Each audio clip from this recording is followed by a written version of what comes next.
معزز طلبہ اکرام، السلام علیکم ورحمۃ اللہ وبرکاتہ۔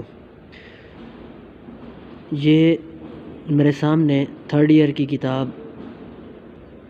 جو 311 کوڈ میں ہے، اسلامیات کی اور پاک سٹڈی کی کتاب ہے میرے پاس۔ آپ کے لیکچر کا جو ٹاپک ہے ہمسایہ کے حقوق، یہ آپ حضرات کے سامنے ہے۔ ہمسایہ کے حقوق کے متعلق سب سے پہلی بات تو ہم نے یہ دیکھنی ہے کہ ہمسایہ یہ کتنی چیزوں سے مرکب ہے۔ تو سب سے پہلے آپ حضرات کے سامنے آ رہا ہے ہمسایہ کے معنی اور مفہوم، کہ ہمسایہ دو الفاظ سے مرکب ہے، ہم اور سایہ، یعنی ایک ساتھ رہنے والے ہمسائے کے لیے اردو میں اس طرح کے الفاظ بولے جاتے ہیں۔ تو اس کا معنی ہوتا ہے اردو میں پڑوسی، ہمسایہ پڑوسی، اور عربی میں اس کا جو لفظ ہے وہ آتا ہے جار، جارن، پڑوسی۔ اب پڑوسی کون کون سے ہمسائے کو کون سے پڑوسی کو آپ حقوق دے سکتے ہیں، ہمسایہ کی اقسام کتنی ہیں، ان کی اہمیت کیا ہے، یہ سب چیزیں آپ حضرات کے سامنے آنے والی ہیں۔ سب سے پہلا کہ ہمسایہ کی اقسام کتنی ہیں، تو آپ حضرات کے سامنے یہ ہے کہ اسلام میں ہمسایگی کے مفہوم میں بڑی وسعت ہے۔ اسلام نے ہمسایہ میں ہر قسم کے رفقا کار کو شامل کیا ہے۔ تو اب قرآن مجید کی آیت آپ کے سامنے آ رہی ہے، اور قرابت داری اور پڑوسی، بیگانہ پڑوسی اور ہم نشین، سورہ نساء کی آیت ہے۔ تو اس کی تفصیل میں جانے سے پہلے ہم ہمسایہ کی اقسام بیان کریں گے۔ سب سے پہلے کہ وہ پڑوسی یا ہمسایہ جس کے ساتھ ہمسائیگی کے علاوہ رشتہ داری کا تعلق ہو، ایک۔ نمبر دو، کوئی شخص ہمسایہ تو ہے لیکن اس کے ساتھ رشتہ داری یا قرابت داری کا تعلق نہیں ہے، یعنی آپ کے ساتھ اس کا گھر جڑا ہوا ہے لیکن آپ کی رشتہ داری نہیں ہے اس کے ساتھ، یا ایسا ہوتا ہے کہ ایک گھر میں 3 پورشن ہیں یا 2 پورشن ہیں، تو ایک پورشن میں آپ رہ رہے ہیں، نیچے والے پورشن میں، اوپر والے پورشن میں آپ کا ہمسایہ رہ رہا ہے۔ تیسرے نمبر پر جو شخص وقتی یا عارضی طور پر آپ کا ہمسایہ بن گیا ہو، مطلب یہ کہ آپ یہاں سے کہیں کا سفر کر رہے ہیں تو آپ کی ساتھ والی سیٹ پر کوئی ایسا شخص بیٹھ گیا ہے جو آپ کا ہمسایہ بن گیا ہو، یا ہوٹل میں آپ نے کہیں قیام کیا ہو سفر کے دوران، یا کہیں مجلس ہو، مجلس میں کچھ گھنٹے کے لیے آپ کی مجلس قائم رہی ہے، تو اس میں آپ کے ساتھ بیٹھنے والا آپ کا پڑوسی کہلاتا ہے۔ یہ 3 اقسام آپ حضرات کے سامنے آ گئی ہیں۔ اس کے بعد اب ہمسایہ کے حقوق کی طرف آتے ہیں، ان کی اہمیت کیا ہے۔ تو سب سے پہلے اسلام نے انسانی معاشرہ تمدن و باہمی تعاون و اشتراک، عمل اور موالات کی بنیاد پر قائم ہے۔ اب دیکھیں کہ ہر مذہب نے ان لوگوں پر جو ان کے ایک دوسرے کے قریب رہتے ہوں محبت اور مدد کی ذمہ داری ڈالی ہے، چاہے وہ آپ کا اپنا رشتہ داری ہمسایہ ہو۔ رشتہ دار کے حقوق تو بہت زیادہ ہیں، قرابت دار کے حقوق تو بہت زیادہ ہیں، لیکن جب وہ ہمسایہ بھی ہو تو پھر وہ اس کے حقوق ڈبل ہو جاتے ہیں۔ تو ہمسایہ کی حقوق کی نہ صرف اسلامی اعتبار سے بلکہ اخلاقی نقطۂ نظر سے بھی بہت اہمیت ہے۔ اگر پڑوسیوں کے حقوق کی اہمیت تسلیم نہ کی جائے تو معاشرے میں باہمی امداد و تعاون کا فقدان ہو جائے گا، یعنی وہ جو محبت اور رواداری، جو آپس میں اتفاق اور اتحاد اور آپس میں جو میل جول تھا وہ ختم ہو جائے گا۔ تو پھر یہ کڑی جو ایک سے دوسرے کے ساتھ جڑی ہے تو وہ ختم ہو جائے گی، اور افراد اور معاشرے میں خود غرضی اور حرص و لالچ اور ایسی گھٹیا سوچ جنم لے گی جس سے معاشرہ باہمی انتشار کا شکار ہو جائے گا۔ اب یہ آپ حضرات کے سامنے ہے، اسلام سے قبل بھی پڑوسیوں کے حقوق کی اہمیت مسلمہ رہی ہے۔ اسلام نے بھی والدین اور اعزاء اور اقرباء کے بعد سب سے زیادہ ہمسایوں کے حقوق ادائیگی پر زور دیا ہے، اس لیے ایک کہ ہمسائے ایک دوسرے کے قریب ہونے کے سبب ایک دوسرے کی خوشی اور غمی میں برابر کے شریک ہوتے ہیں۔ ہمسائے کے حقوق کی اہمیت کا اندازہ اس حدیث سے بخوبی لگایا جا سکتا ہے کہ حضور صلی اللہ علیہ وسلم نے فرمایا کہ جبرائیل علیہ السلام مجھ کو پڑوسی کے ساتھ اچھا سلوک کرنے کی برابر تاکید کرتے رہے، یہاں تک کہ میں نے خیال کیا کہ پڑوسی کو وارث بنا دیں گے، یعنی اتنی زیادہ تاکید کی گئی۔ اب آپ کو پتہ ہے آپ کے معاشرے میں کہیں بھی کوئی فوتگی، خوشی غمی ہوتی ہے اب دور کے رشتہ دار جو ہوتے ہیں کوئی بعض اوقات اتنے قریب نہیں رہ رہے ہوتے، دور رہ رہے ہوتے ہیں، تو سب سے پہلے پہنچنے والا وہی پڑوسی ہوتا ہے کہ جو آپ کے ساتھ رہا ہو، آپ کے ساتھ اٹھنا بیٹھنا کیا ہو، عرصہ دراز سے ایک جگہ آپ لوگ رہ رہے ہیں، ایک گھر کے ساتھ رہ رہے ہیں یا ایک گھر میں رہ رہے ہیں۔ اب حقوق کے متعلق اس میں مختلف پوائنٹس بنا دیے گئے ہیں کہ ہمسایوں کے حقوق کیا ہیں۔ تو سب سے پہلا حق یہ ہے کہ جو آپ کے ساتھ آپ کے پڑوسی ہے وہ رہ رہا ہے تو اس کے ساتھ اچھا سلوک کیا جائے، سب سے پہلے اس کے ساتھ حسن سلوک کیا جائے۔ نمبر 2 وہ یہ ہے کہ اظہار رسانی سے بچا جائے، اظہار رسانی نہ دی جائے، اس کو کسی قسم کی تکلیف نہ پہنچائی جائے۔ آپ کا پڑوسی ہے تو آپ اس کو تکلیف نہ دیں۔ تیسرے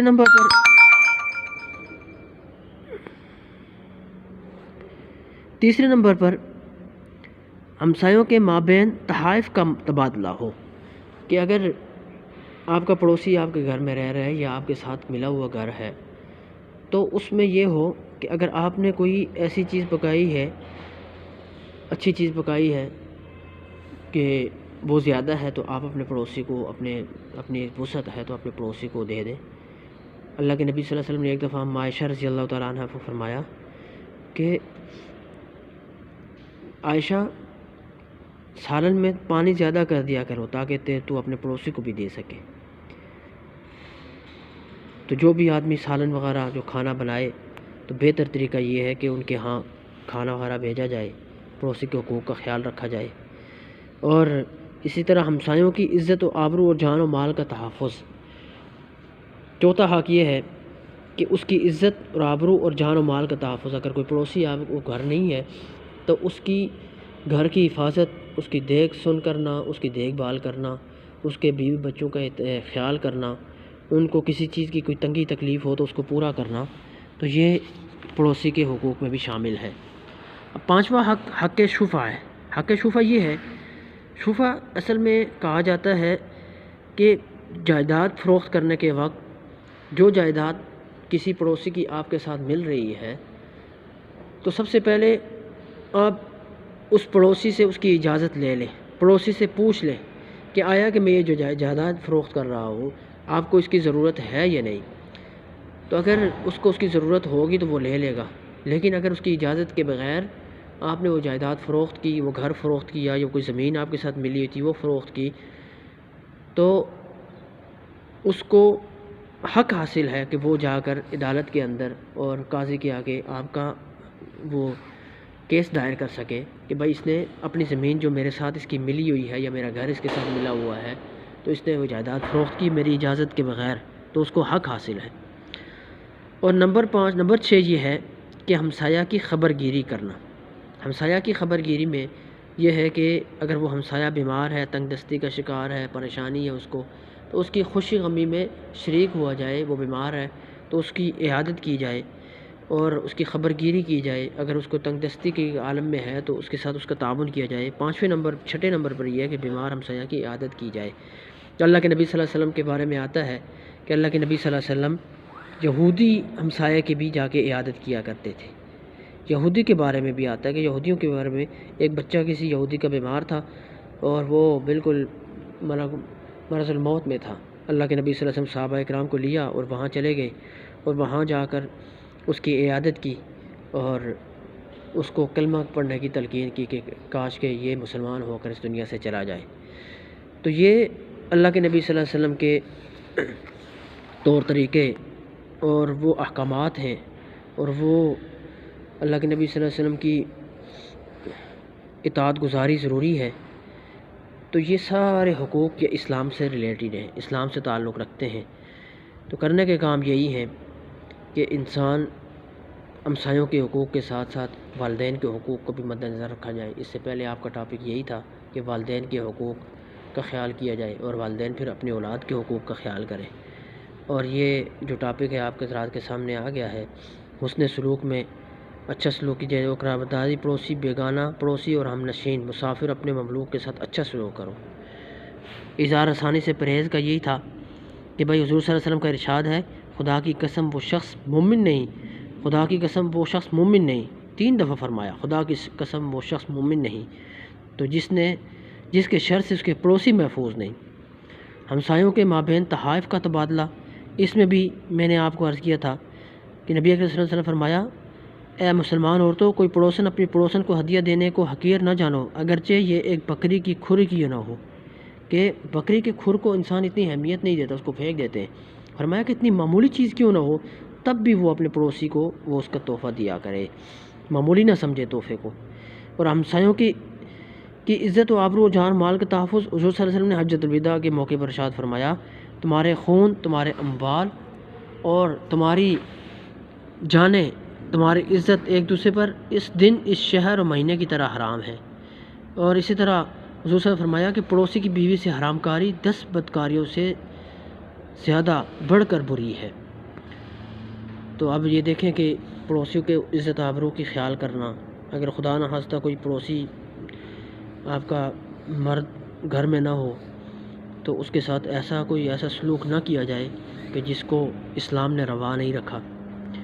حق شفا میں نے آپ حضرات کے سامنے بیان کر دیا تھا، اب اس کی تفصیل آ رہی ہے کہ بھائی ہمسایہ کا حق، اگر کوئی شخص اپنی جائیداد فروخت کرنا چاہتا ہو تو اس کا فرض ہے کہ پہلے وہ اپنے ہمسائے سے جائیداد کی خرید سے متعلق دریافت کرے۔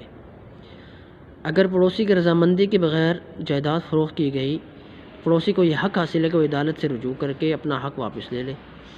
حضرت جابر رضی اللہ تعالیٰ عنہ فرماتے ہیں کہ حضور صلی اللہ علیہ وسلم نے فرمایا، ہمسایہ اپنے شفا کا زیادہ مستحق ہے، اور اگر وہ غائب ہو تو شفا کے لیے اس کا انتظار کرے، کہ جائے کہ مگر یہ شفا جب وہ آ جائے، مگر یہ شفا جب ہوگا اگر دونوں کا راستہ ایک ہو، ایک چاہے کہ بھئی ان کا گزر اس کی زمین سے ہوتا ہے، اگر دونوں کا راستہ ایک ہو۔ حدیث پاک میں یہ ہے جو اس کے مختلف جوابات دیے گئے ہیں کہ بھئی ایک تو اس کا گھر جڑا ہوا ہو، دوسرا کہ اگر اس کی زمین، گھر نہ جڑا ہو لیکن کسی اور جگہ ان کی زمینیں آپس میں جڑی ہوئی ہوں، اور یا اس کا رستہ اسی گلی سے گزرتا ہو، اسی رستے سے گزرتا ہو۔ یہ بہت ساری اس میں صورتیں بنتی ہیں۔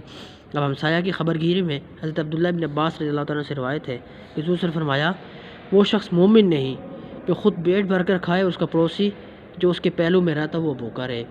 تو یہ ایمان کی کمال کی میں کمی آ جاتی ہے، ایمان کامل نہیں رہتا۔ اور آخری جو فرمایا آپ صلی اللہ علیہ وسلم نے فرمایا کہ آؤ ہم ایک یہودی ہمسائے کی عیادت کریں۔ حضرت بریدہ رضی اللہ تعالیٰ عنہ کی روایت ہے کہ چنانچہ آپ صلی اللہ علیہ وسلم یہودی کے گھر گئے اور اس کی عیادت فرمائی۔ تو یہ ٹاپک آپ حضرات کے سامنے ہمسائے کے حقوق کا آ گیا ہے۔ اس میں آپ حضرات نے اس کو ازبر، یہ جو پوائنٹس ہیں میں نے آپ کو سمجھائے ہیں کہ ہمسائے کے حقوق کے متعلق جو حقوق ہیں ان کو آپ نے یاد کرنا ہے، اس کو بخوبی پڑھنا ہے۔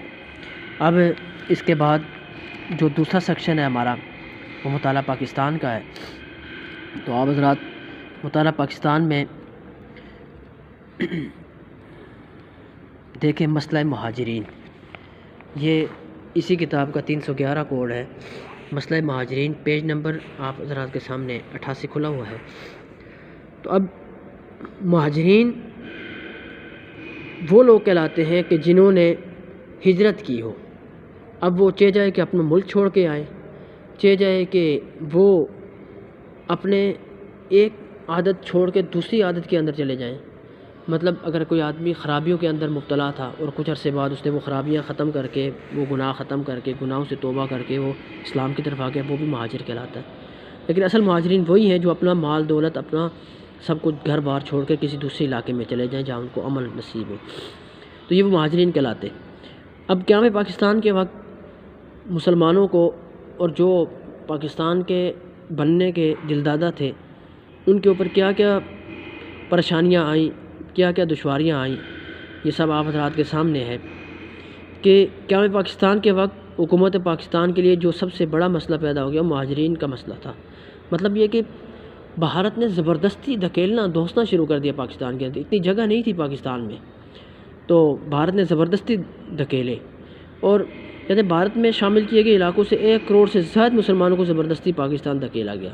اب اتنی جگہ نہ ہو، اب ایک بس ہے، بس کے اندر مثال کے طور پر 100 آدمی بیٹھتے ہیں، اس میں اگر 150 یا 200 آدمی دھونس دیے جائیں تو پھر ان بس والوں کا جو اندر پیسنجر جو پہلے تھے یا سب پیسنجروں کا کیا حال ہوگا، یہ آپ حضرات بخوبی جانتے ہیں۔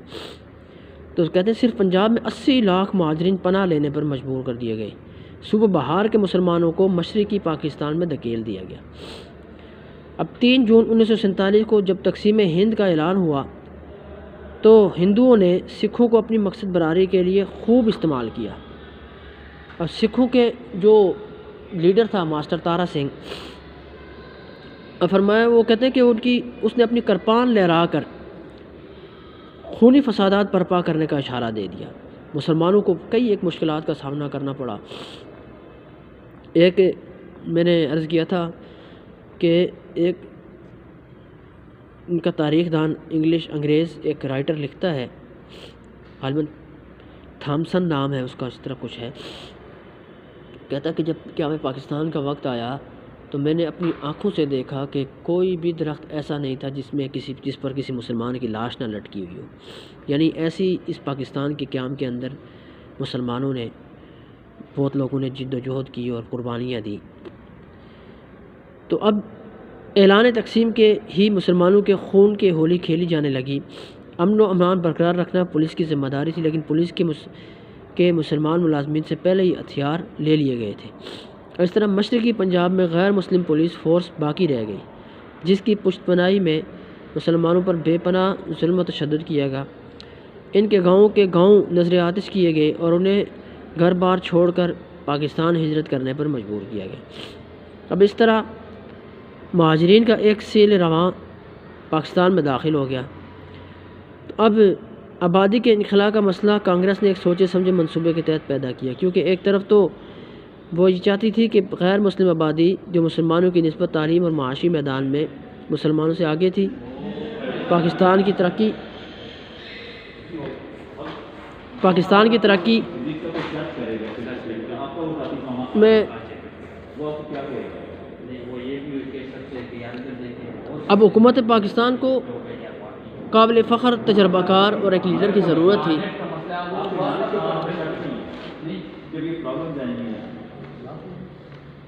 لیکن اس چیز سے مسلمانوں کو جو ہے وہ محروم کر دیا گیا۔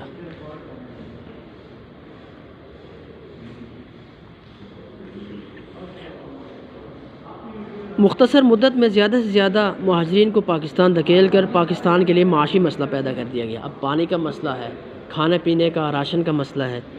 تو اب میں نے پہلے بھی ایک مثال دی گاڑی والی، اب کسی ایک کمرے میں 4 بندوں کے رہنے کی جگہ ہو تو وہاں 10 بندے آ جائیں، یا اس ایریے میں 4 بندوں کے کھانے کا انتظام ہو تو وہاں 12 بندے آ جائیں، تو پھر یہ معاشی مسئلہ پیدا ہی ہو جانا ہے۔ اور کتنے ایک تعداد میں مسلمان بے یار و مددگار پاکستان آمد ہوئی، سب کچھ چھوڑ چھاڑ کر وہ پاکستان آئے، اور مسلمان قاتلوں پر ہندوستانی علاقوں میں شب خون مارے جاتے، گاڑیاں رو کر ان پر حملے کیے جاتے اور ان پر طرح طرح کے مظالم ڈھائے جاتے۔ خواتین کی عصمت دری تک کی جاتی ہے۔ اب عصمت دری کہتے ہیں کہ ان کی عزتیں لوٹی جاتی، سر عام عزتیں لوٹی جاتی۔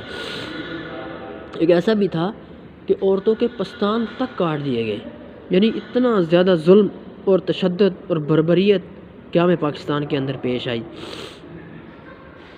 اب بے سر و سامان لوٹے پٹے مہاجرین قافلے پاکستان میں داخل ہوئے، اور ان کی دیکھ بھال نے حکومت کے لیے نیا مسئلہ پیدا کر دیا۔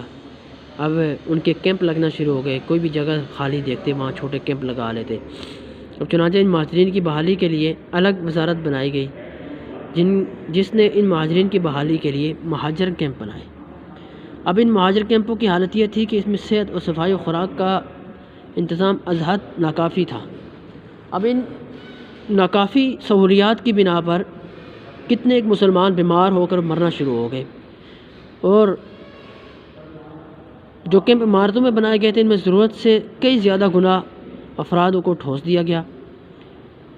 ہزاروں مہاجرین بھوک اور پیاس اور بیماری کی وجہ سے راستے میں جاں بحق ہو گئے، اور ہزاروں کو تہہ کر دیا گیا، یعنی بالکل قتل کر دیا گیا، ان کو شفاف طریقے سے قتل کیا گیا۔ اور جو مہاجرین سفر کی صعوبتوں سے نڈال پاکستان پہنچے، ان کے لیے پاس تن ڈھانکنے کے لیے کپڑے کے سوا کچھ نہ تھا۔ اب یہی قائد اعظم کو بار بار اس مسئلے کا خود جائزہ لینا پڑا، بڑی کوششیں کی، بڑے انتھک محنتیں کی قائد اعظم نے، اور ہندوستان کے رویے سے مایوس ہو کر یہ کہنے پر مجبور ہو گئے کہ پاکستان کو اس کی پیدائش کے ساتھ ہی گلا گھونٹ کر مار دینے کی سازش کی گئی۔